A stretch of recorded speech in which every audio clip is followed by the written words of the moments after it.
নমস্কার। আসবো রবির গোচরের দ্বিতীয় পর্বে। প্রথম পর্বে আলোচনা করেছি, তবে একটা জিনিস মার্জনা চাইছি। প্রথম পর্বে 6টি রাশির জায়গায় আমি সেখানে অলরেডি 7টা রাশি অর্থাৎ তুলা রাশি সম্পর্কে তুলা রাশি পর্যন্ত, মেষ থেকে তুলা পর্যন্ত আলোচনা করেছি। তো দ্বিতীয় পর্বে যেহেতু 6টা বলবো বলেছিলাম, আসলে বাকি 5টা নিয়ে এই পর্বে সংক্ষেপে আকারে বলবো। আপনাদের যদি বিশদ আকারে জানতে হয় অবশ্যই আমাকে নিচে যাওয়া নম্বরে যোগাযোগ রাখতে পারেন। আর দুটো বার্তা থাকবে।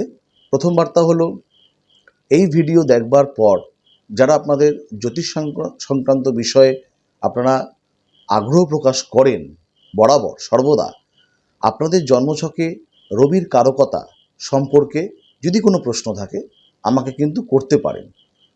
যেহেতু 16ই আগস্ট রবি সিংহ রাশিতে প্রবেশ করবে দীর্ঘ 1 মাসের জন্য মঘা নক্ষত্র প্রাপ্ত হয়ে, তারপরে 30শে আগস্ট পূর্ব ফাল্গুনী নক্ষত্রে প্রাপ্ত হয়ে প্রথমে রবি কেতুর নক্ষত্র, তারপরে শুক্রের নক্ষত্রে ঢুকবে।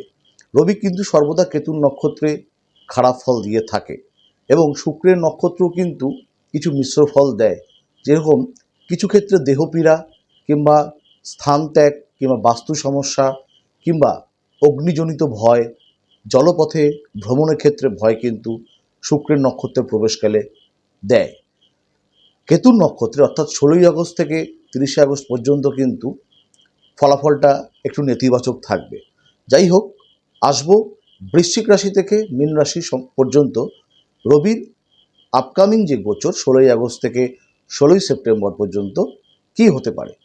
প্রথমে বলবো, বৃশ্চিক রাশির সাপেক্ষে রবির অবস্থান যেহেতু দশমভাবে থাকবে, তাদের কর্ম সংক্রান্ত বিশেষ বিশেষ শুভফল কিন্তু আপনারা পাবেন। যারা কর্ম নিয়ে নানান ধরনের জটিলতা, সেটা চাকুরি হতে পারে, ব্যবসা হতে পারে, ভালো ফল পাবেন। কর্মনাশ অর্থাৎ যারা কর্মহীনতায় ভুগছিলেন, বৃশ্চিক রাশির জাতক জাতিরা কিন্তু অবশ্যই কিন্তু একটা ভালো ফল পাবেন। পিতা কিংবা পিতৃতুল্য কোনো সম্পর্ক থেকে উত্তরাধিকার সূত্রে কিছু প্রাপ্ত হতে পারে। তাদের বদান্যতায় বিভিন্ন জটিল কাজ কিন্তু আপনাদের সফল হতে পারে। ধনুরাশির সাপেক্ষে যেহেতু রবি নবমভাবে অবস্থান করছে, কিছু ক্ষেত্রে কিন্তু আপনাদের ভাগ্য বিপর্যয় হতে পারে। হওয়া কাজ অন্তিম সময় এসে কিন্তু বানচাল হতে পারে, পোস্টপন্ড হতে পারে কিংবা বিলম্বিত হতে পারে। যাদের কোনো ধরনের পরিকল্পনা ছিল আগামী 1 মাস, সেরকম কোনো গুরুত্বপূর্ণ পরিকল্পনা কিংবা কোনো ধরনের যাত্রা, বাড়িঘর তৈরি কিংবা যে কোনো ধরনের ক্রয় বিক্রয় থেকে সাবধানতা অবলম্বন করতে হবে। মকর রাশির সাপেক্ষে রবি অষ্টমভাবে অবস্থান করছে। আপনাদের বিভিন্ন রকমের দেহপীড়া, অস্থিজনিত রোগ অর্থাৎ হাড় গোড় এই ধরনের সমস্যা বাড়তে পারে। চক্ষু সমস্যা আপনাদের বৃদ্ধি পেতে পারে এবং কিছু ক্ষেত্রে কিন্তু আপনাদের পাইলস কিংবা রক্তপাত এই ধরনের সমস্যা, চোট আঘাত তো আছেই, তার সাথে কিন্তু কিছু ক্ষেত্রে কিন্তু শিরোপীড়া এবং কিছু যন্ত্রাংশ থেকে আঘাতপ্রাপ্ত, এটা কিন্তু আপনাদের আসতে পারে। যারা মূলত যানবাহন যারা চালান, অর্থাৎ যারা বাইক হোক কিংবা অন্যান্য গাড়ি হোক যারা চালান, একটু সাবধানতা অবলম্বন করার কিন্তু প্রয়োজন আছে।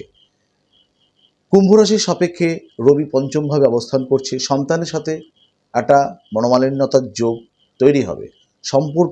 বিভিন্ন সম্পর্কের অবনতি ঘটতে কিন্তু পারে, কারণ পঞ্চমে রবি কিন্তু কখনোই কিন্তু ভালো ফল দেয় না।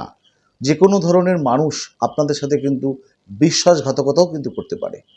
যাদের মীন রাশি আছে, অর্থাৎ রবি যাদের রাশি সাপেক্ষে ষষ্ঠভাবে অবস্থান করছে, ষষ্ঠে রবি সবসময় কিন্তু গুপ্ত শত্রুতা দেয়, অর্থাৎ মিত্র শত্রুতে পরিণত হতে পারে কিংবা যে কোনো কঠিন পীড়া কিংবা কঠিন ব্যাধি আপনাদের কিন্তু গ্রাস করতে পারে। কিছু ক্ষেত্রে কিন্তু ভালো সম্পর্ক এগুলো কিন্তু নষ্ট হতে পারে। তবে একটি জিনিস মীন রাশির পক্ষে অত্যন্ত শুভ থাকবে আগামী 1 মাস। আপনারা যে কোনো ধরনের ক্রিটিক্যাল কাজ, যে কাজগুলো সম্পন্ন হচ্ছিল না, হঠাৎ করে কিন্তু সেই কাজের জটিলতা কিন্তু আপনাদের কাটতে পারে।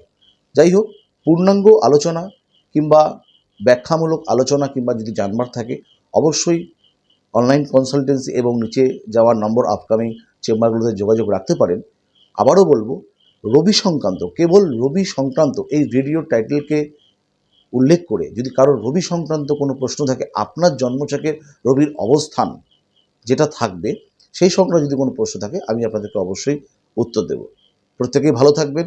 যাওয়ার আগে আরেকটি কথা বলি, নম রিং সূর্যায় নম, নম রিং সূর্যায় নম এই মন্ত্রটি মেষ রাশি থেকে মীন রাশি 12টা রাশি প্রত্যেকেই প্রতিদিন এই আগামী 1 মাস 10 বার অন্তত পাঠ করবেন সকালে ঘুম থেকে উঠে, যেই অবস্থাতে আপনারা থাকবেন। নমস্কার, প্রত্যেকেই ভালো থাকবেন।